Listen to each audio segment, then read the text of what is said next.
An exciting tournament. Let's now bring in our first guest of the day, the West Coast Conference Commissioner Gloria Nevarez, who is in the Orleans as well, but she's Tier 1 and downstairs. What's up, Gloria? Good to see you, even though you're in the same building and we're not in the same room. Yeah, it's a unique setup, certainly. But we were just talking during the break. I can't believe it's been a year. Obviously, the longest, craziest year of everyone's life. It's been insane. But yet, here we are, Gloria, at the West Coast Conference Tournament. There was a while there where it was like, is this going to happen at all? Mark Few's talking about maybe doing a 4-team thing in Spokane. So how did it end up actually happening as scheduled in the Orleans Arena in Las Vegas? Every day since we were here in March last year, it has been, contingency planning, evaluation, modeling. There isn't a scenario or a scheduling format we didn't look at.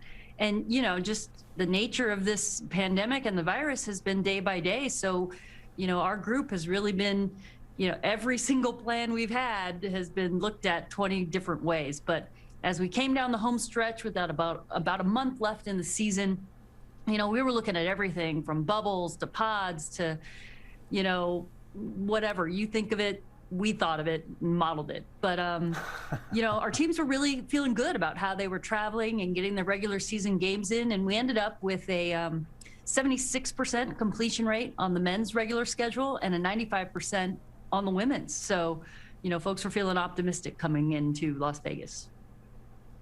A monumental effort by you and everyone on that West Coast Conference staff. Out of curiosity, what was the biggest trial or difficulty that you faced in getting this tournament to remain on schedule and start here on March 4th?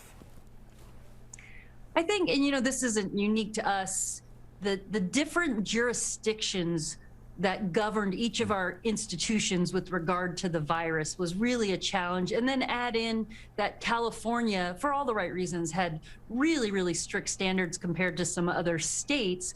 Just, when you start competing against each other and traveling and you have differing, regulations, that became really, really just a challenge to manage. But, all credit to our athletic directors and our presidents, the collaboration, the communication, and just the all-in effort that they went after this really made it possible for us to be here today. Mark Few certainly swings the big stick nationally in the league, of course. He was talking about, hey, maybe we'll have a 4-team in Spokane. We got to figure out what's best for the league and whatnot.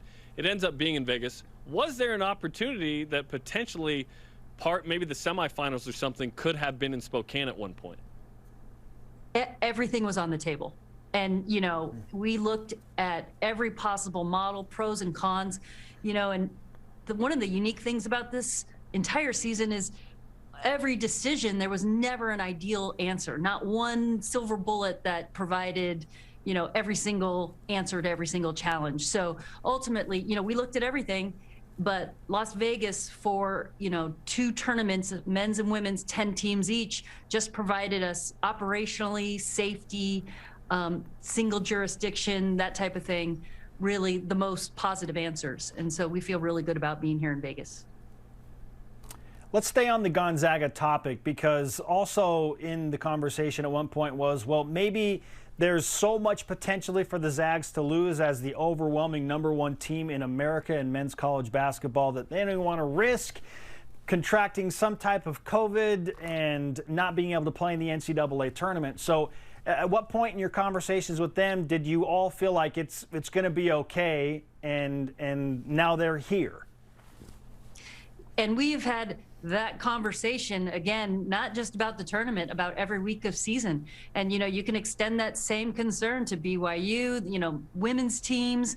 No matter where you are, it really is about safety. And the closer you get to the end of the season, the more you can taste that postseason reward. And so it amps up the pressure for sure. But I would say that our reasoning, our rationale, the way we looked at the issue was always about the health and safety first and foremost, and being able to limit the exposure of our student athletes and, do everything possible to prevent transmission of the virus. And like I said, like other leagues, we've had pauses, we've had, cases here and there. We've also had false positives, but by and large, our athletic directors and presidents felt good about our ability to compete safely.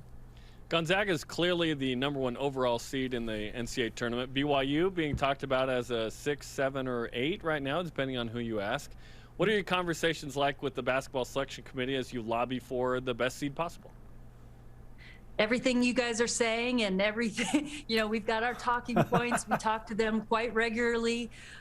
We've got a team of people, texting them updates with what's going on with their teams, telling them, when to tune in and what's going on behind the scenes. Our schools have been really good about providing us, all the up-to-date information. So, yeah, if there's something to be said, we're saying it multiple times. West Coast Conference Commissioner Gloria Nevarez with us on BYU Sports Nation. Was there something in your contract in a clause that said that, you get an extra reward if you guided a conference through a pandemic? Because this has been an unbelievable effort. Right?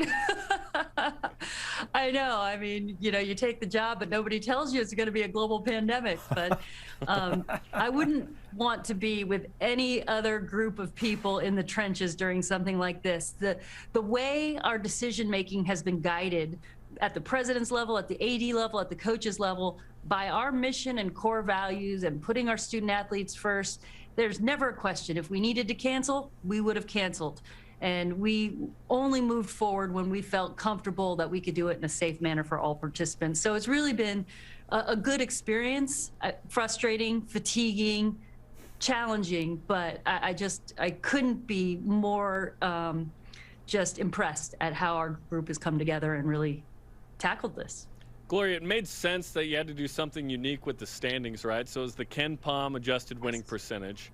What was unique, I guess, and it was fun listening to some of the coaches, was we don't know what goes into it and what it means and what we need to do and the timing of it. What went into the release of that and figuring that out? Because, again, I agree that you had to do something different. Not everyone's playing the same teams, different numbers with the conference schedule and whatnot, but you guys tried to come up with a solution that you thought was fair. And ultimately, I think when it shook out, everyone was like, yeah, this was good. Yeah, but you couldn't know that ahead of time. And whenever you roll something out like that where you can't really piece it apart and figure out how the underworkings are moving, it's the same thing with the NCAA net. It's driven by an algorithm. But, our athletic directors came up with the idea to consult with KENPOM. He's been amazing and really crafted this weighting to fit our league, because in a normal year, win percentage is the answer. And everyone plays everyone per our schedule, and then it nets out right there mathematically. But if you were nerding out and really watching our standings, the win percentage would have been really unfair because of the uneven number of times people played each other, and some teams only played the top half of the conference, some the bottom. And how do you weigh those to establish our conference ranking, which is intended to be a snapshot of your body of work in our league? And so we talked about using the net, but that brings in all the non-conference, and there's an inherent unfairness or disadvantage in just being able to schedule non-conference. And so should that feed into conference play? So KENPOM really gave us kind of that, how do you stack our teams on the body of work within WCC league play? And I too feel it. I felt it was the right decision, but also at the end of the day, it passed the eye test when you saw the standings and you looked at strength of schedule. It goes without saying that we're so excited that this tournament is happening, and 19 of the 20 West Coast Conference teams are here, and we wish the best for San Diego women's basketball, obviously. But I'd be lying if I said I'm going to not miss the bands and the atmosphere and the fans and just the overall excitement in the arena. And obviously that helps financially too, when you can sell tickets and bring down a large contingent of Gonzaga fans from Spokane every year. So how do you plan to work your way through this situation financially with not being able to sell tickets and whatnot? So yeah, last year this time we were so happy to just get the tournament in, thinking, oh, can't wait till next year, everything will be back to normal. So to be full 12 months and still kind of dealing with this is surreal. But we knew about 6 months ago that this was going to be the case for the tournament. We've been modeling ever since. It certainly is different. What I personally love about college athletics is the pageantry and the student involvement and the passion. And while we don't have that here today, you know, the fact that we can still have the event, crown a champion, and provide this experience for the student athletes, you know, that's something that maybe 6 months ago I wasn't even sure we'd be able to do. So that for us is a win, and certainly we'll recover financially if, you know, the NCAA tournament goes off as planned, which it seems like it should, and they have event insurance. So it'll take us a while, but we're going to come back strong. On the women's side, Gonzaga certainly is going to make the NCAA tournament, probably around, what, a 4 or 5 seed potentially. BYU is on the bubble. BYU is either barely in or barely out, depending on who you ask. The best case scenario for the league is that BYU wins the championship, but they have to probably get at least to Tuesday to have a shot. So what are the conversations like around BYU women's hoops, who looks like the only other at-large team that could get in? Well, you know, whenever anyone asks, the reason conferences have tournaments is for the purpose of, you know, bolstering resumes and getting multiple teams in the tournament. So it's why we have this event. You'll see in some other sports where we've historically sent 4 or 5 teams to the NCAA tournament, men's and women's soccer, volleyball. We don't have league championships because we historically get 4 to 5 teams in the tournament, and you just be beating up on each other. So in addition to being, you know, the crown jewel of our kind of championship offerings, you know, it's an opportunity to continue to build your resume.